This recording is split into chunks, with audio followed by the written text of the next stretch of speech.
If people don't trust today's professional journalists, who do they trust? What is integrity? And what about credibility? And where is the line between passion and idiocy? Oh, and where does citizen journalism come in?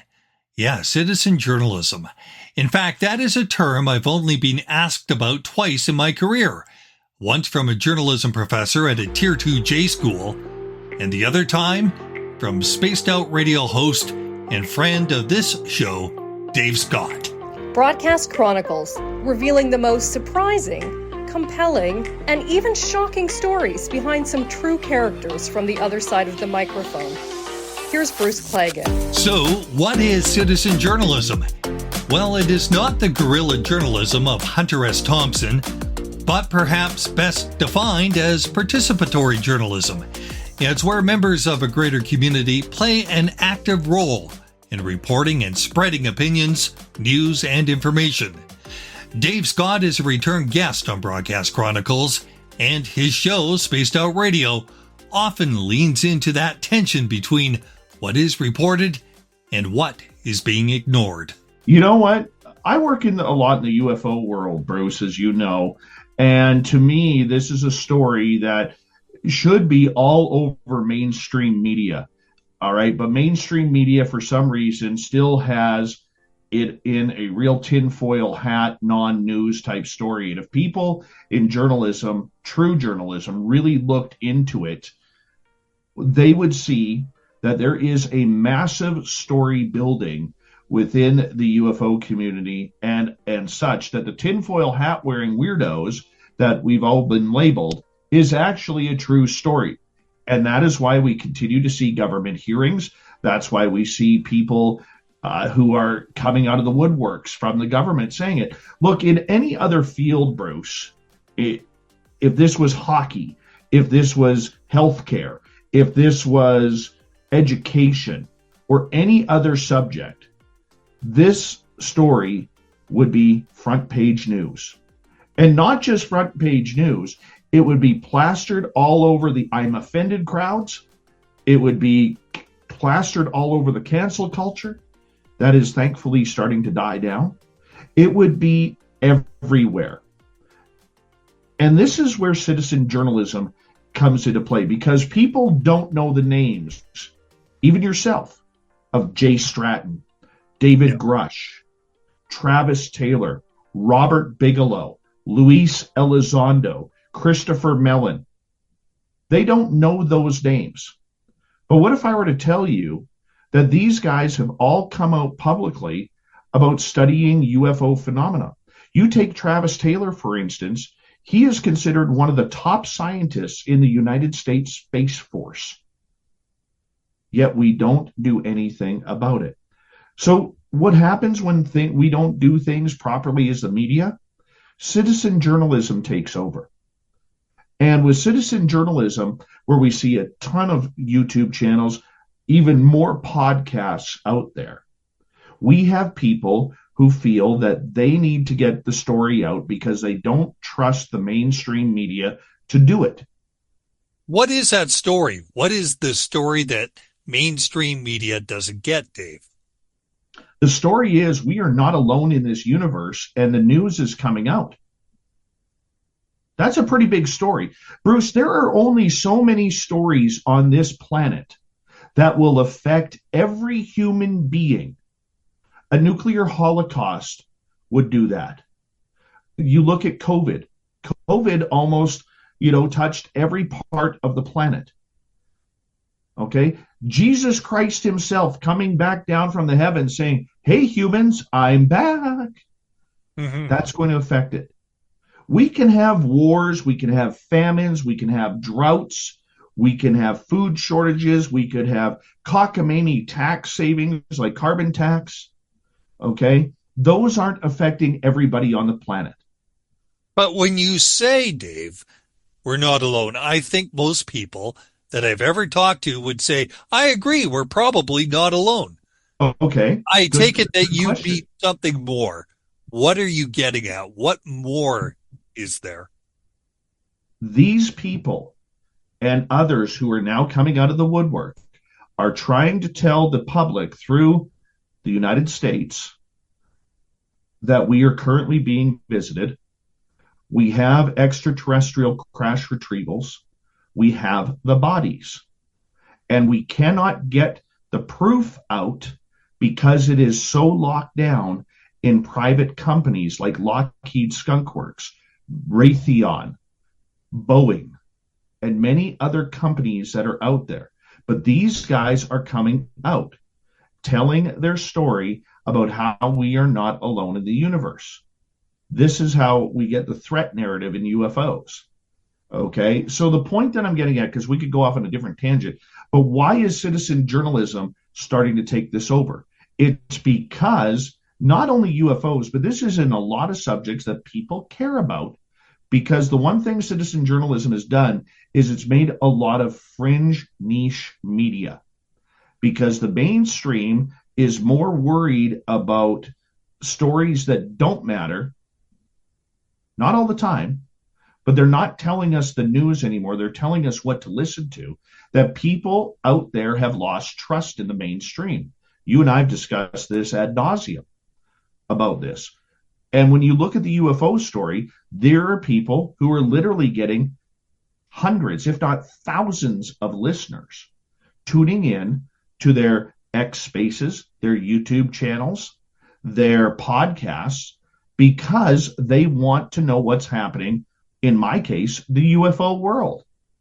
And what's happening with that is we are developing highly untrained journalists to get the news out that real journalists, such as you, such as me, should be taking the story a little bit more seriously. Look, Bruce, when we worked in the newsroom together, I remember taking phone calls from people saying, hey, I just saw these weird lights over Grouse Mountain in Vancouver.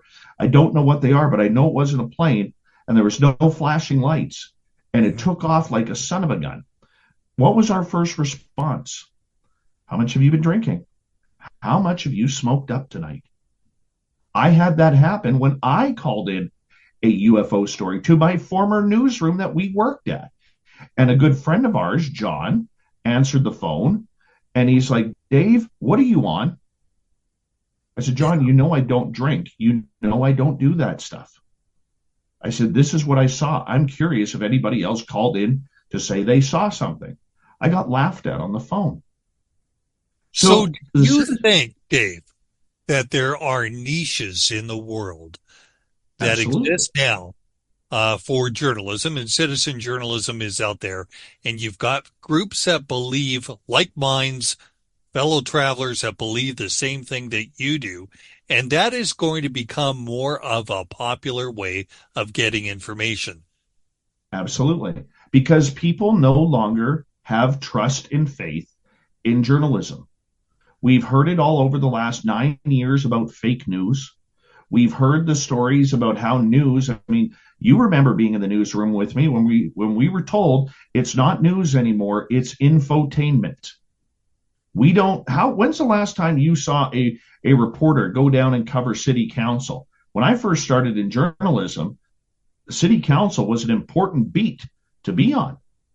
How many people are covering the legislature, even the House of Commons, right? And now what we have is we are filled with reporters who are putting their own feelings into the reports, that citizen journalism has lost the trust of what career journalists do for the most part.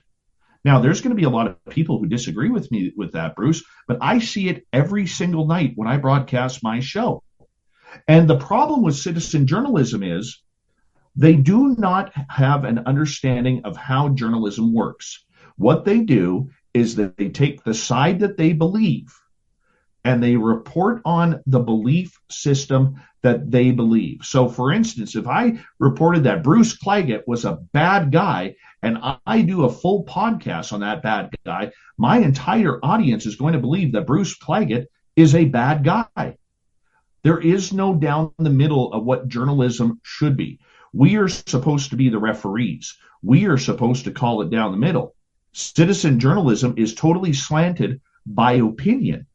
It has nothing to do with telling the story anymore. It's only telling the one side of the story and very much about aha, caught ya moments, where instead of playing the full paragraph, what they are doing is taking snippets of sentences and making that into stories. Can you believe Bruce said this, where he said, I don't like coffee? Well, no, Bruce's full sentence in that paragraph was, I don't like drinking coffee after 9 p.m. at night because otherwise I'm up till 3, 4 in the morning. Right. But what they're reporting on is that Bruce Claggett doesn't like coffee. And I'm offended that Bruce doesn't like coffee. And now I'm going to do a podcast on that. I am going to do my due diligence to get my story out because that's my opinion. And I have a microphone and I have freedom of speech and I want to get that story out. And Let's touch on the headlines that have been missed. Give me an example of one that deals with the unknown and we're not alone, that you think would be a good headline, a top-level headline that all the mainstream media has absolutely missed. In Canada, let's talk about Member of Parliament Larry Maguire and the sky and pushing for UFO, or what they call UAP, understanding with Canada's top scientist Mona Nemer, who has a report coming out this fall about Canada's knowledge about unidentified aerial phenomena. The only three broadcasters in Canada that have talked about this are my show, Saga 960 in Mississauga, Ontario, because I broadcast on there, and CTV News on their website, not the television, but on their website by a reporter named Daniel Otis. Mm-hmm. So we have this story going on. We know that MP Larry Maguire has met with people, not just Larry, but more than 10 other members of parliament, not just Conservatives, Bloc Québécois, NDP, no Liberals, no Greens, have met with people in the United States regarding UFOs. Bruce, I have done politicians and experts meet all the time with people who are plumb wrong. I understand that. But when you have a story brewing, I've been interviewed right across Canada, Bruce, about UFOs. Mm-hmm. You know the one question that not a single host or reporter has asked me? Is this happening in Canada? They all want to know because this story is making waves in the United States. Not a single reporter or radio host has asked me what's going on in Canada. And why is that? Why is that? I have no idea. I have tried to steer the conversation that this is happening in Canadian airspace, but they do not want to go there. They turn it the other way while we're focusing on what's happening in the United States with the latest UFO hearings. Great. Why aren't we talking about Canada when we have our own members of parliament who are having this discussion behind closed doors? And we have private companies bidding for contracts right now on what Canada could do with technology that is recovered from UFOs. Did you know that? Says who? I'm asking you a question. I'm asking you a question. Says who? Dave. Yes. Says who? If reporters did their job and actually looked into the field, they would know that it's pretty easy to find. If you were to guide a reporter in a major newsroom or a network newsroom to come up with a line of investigation that reporter could take to, say, an editor or a news director Absolutely. And say, I want to go and take a look at this, where would you start that reporter? I would start the reporter first off gathering notes from reports over the last 5 years that have happened within Canada. Okay? That's the first place I would look. Then I would look at who are the Canadian players in the UFO world. I'm one of them. Daniel Otis with CTV is another one. Grant Cameron, Chris Rutkowski. Here's a story. Chris Rutkowski, who is retired from the University of Winnipeg, or pardon me, the University of Manitoba, one of the two. Okay. Did you know the Department of National Defense for years, until he was called out about it, used to send him UFO reports for him to investigate? Why are you sending a citizen secret reports on UFOs? But we have one of the highest, most studious people in this country, and there are many of them who are studying this subject. And in fact, this goes back 70 years, Bruce, with a gentleman named Wilbur Smith, who was actually hired by the United States government, okay, on permission from the Canadian government, to go down there and talk about UFOs and the phenomenon that was happening after Roswell. And because of their interview with Wilbur Smith, the United States created Project Blue Book. People may have seen the TV show on Dr. J. Allen Hynek. We have a long history in this country about UFOs. But the topic is tonight about citizen journalism, right? We have to be careful with the way people are going towards citizen journalism. And unfortunately, I don't think too many news directors understand that the public is done with the way news has been conducted the last decade. And it has turned it over to social media. It has turned it over, like, for instance, if something happens in the world, I don't go to a news channel anymore. I go to X. I go to Facebook. I need that quick fix of what is going on. When the horrid terrorist attacks happened in Israel, okay, I wasn't on the news wires looking at what happened. I wanted to see the videos of what people were filming during this situation. That's citizen journalism. That's citizen journalism that is taking over from the newsrooms. You know, when we worked in radio, the one thing we prided ourselves in radio was that we wanted to be first, because we were the ones who were on 24/7. And if you were on a music station, you could always cut in. And now we're not even paying attention because we're too worried about stories about feelings that we have forgotten that there are major stories out there that are not being covered. And citizen journalism has taken over. That's the good part, is that we are able to get that news up close and personal now before any major media outlet has figured it out. But the bad part about it is we are seeing journalism through citizen journalism with slanted eyes, where our heads are tilted because they're broadcasting everything, whether it's politics, Trump versus Kamala, whether it's Trudeau versus Polyev, whether it's Jug Meat who can't figure out which suit to put on today. All right, we are seeing people just leaning towards clickbait headlines and titles, because that's all people want to get offended out. Nobody reads a story anymore. They don't want the juice. They want a juicy headline, and that's what's going to make them offended or upset for the day. We've forgotten the substance, and real journalism has a big role to play in its demise because of that. I think a real journalist might say to you, where's your proof? You see it every day on social media. No, where's your proof of some of the stories that are being talked about? And that's what they have to take to absolutely a news absolutely direct. Good question. Okay, the proof, and I'm going to focus this on UFOs right now. Sure. The proof is in the news and the headlines that are being made. All it takes, take for instance Luis Elizondo, a guy who says he ran the UFO program at the Pentagon. And to set the record straight, Bruce, I'm actually the guy who set up the meeting between Luis Elizondo and members of the Canadian Parliament. Back in 2021, I did that secretly. Okay? All you have to do, if you have an inkling that there may be a story here, or want to actually take the time to look into the story, that's what Google's for, man. That's what X is for. That is what your outlets are for.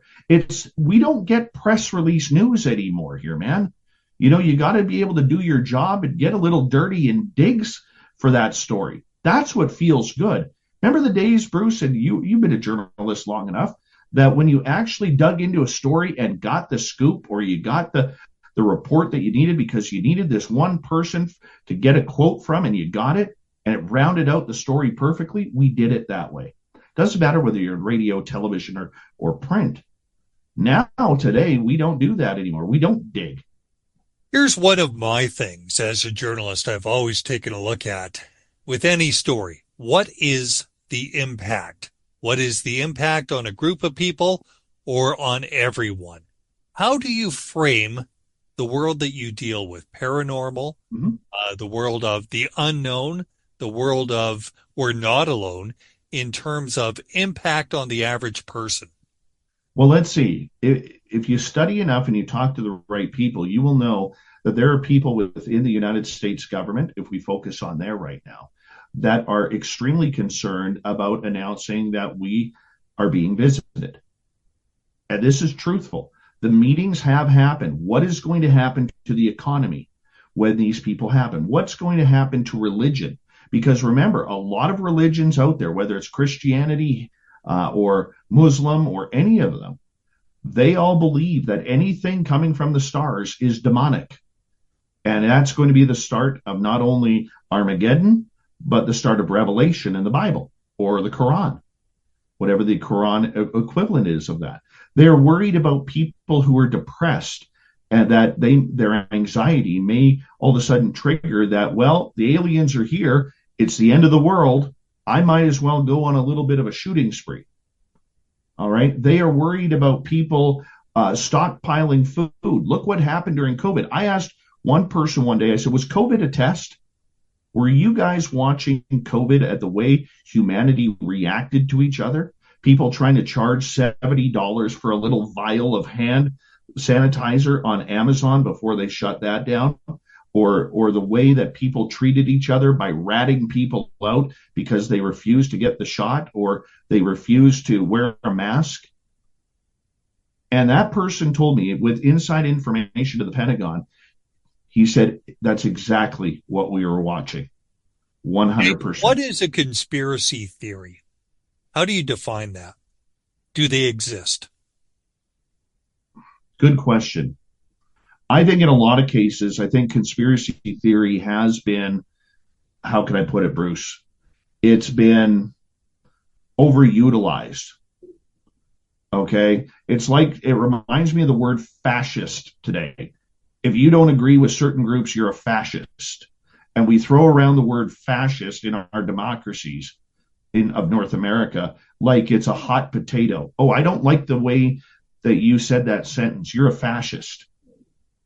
Okay, we're throwing around these terms with not understanding what the meaning is. Now, the previous meaning, the way I thought of it on conspiracy theory, was people who believe that there is more to a story than what happened. And that when 1 + 1 does not equal 2, you have to look into it.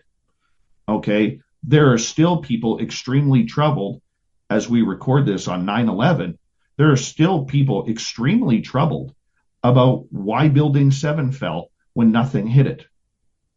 There are still people that are extremely troubled by the fact that you can go up to a hill, look far into the distance.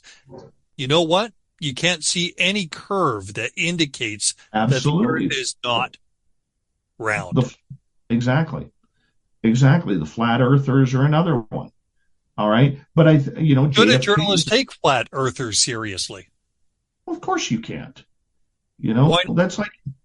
Why, but I will tell you. Why can't they take those seriously? But they have to take you. Good question. Because when it comes to the Earth, there's proof. Usually the flat earthers argument goes back that science has been lying to you for 700 years minimum. Okay. They don't believe Australia exists. Mm-hmm. All right. And you know what? I actually interviewed a flat earther a couple of years ago. I don't do it often, but every now and again it piques my curiosity. Not that I believe in it, but as a journalist, it's my job to do the interview. And the way I look at it, Bruce, is this. If you get somebody who is smart, not somebody who's offended, but somebody who is smart looking into this, they make a compelling argument. Okay. And when it comes to Australia, one of the compelling arguments is if you're at the bottom of the earth, why don't you fall off? But if the earth was flat, there's no way you could fall off. The next time that you and I chat, I want you to take me on a field trip. And I want the two of us to take a look at things, me with the journalistic lens that I've always had, you with what you know and have been talking about for a while. I want us to do a podcast from there. What do you say? I would totally do that.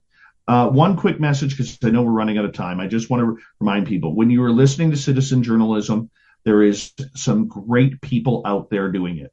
Okay. But watch for the people who are using a slant in order to convey their opinion as fact. We have way too much of that right now, and too many people are buying into it because they don't trust the mainstream media. The truth, as they say, may still be out there. Dave Scott, for one, will continue to challenge the norms and seek answers in a world that is quick to judge and perhaps slow to listen. Broadcast Chronicles is written and hosted by Bruce Claggett. Music, Follow Your Heart via Upbeat. Graphic design, Creative Shovel. I'm Sarah Mackenzie. Subscribe to Broadcast Chronicles wherever you download your favorite podcasts. This has been a BFC Communications production.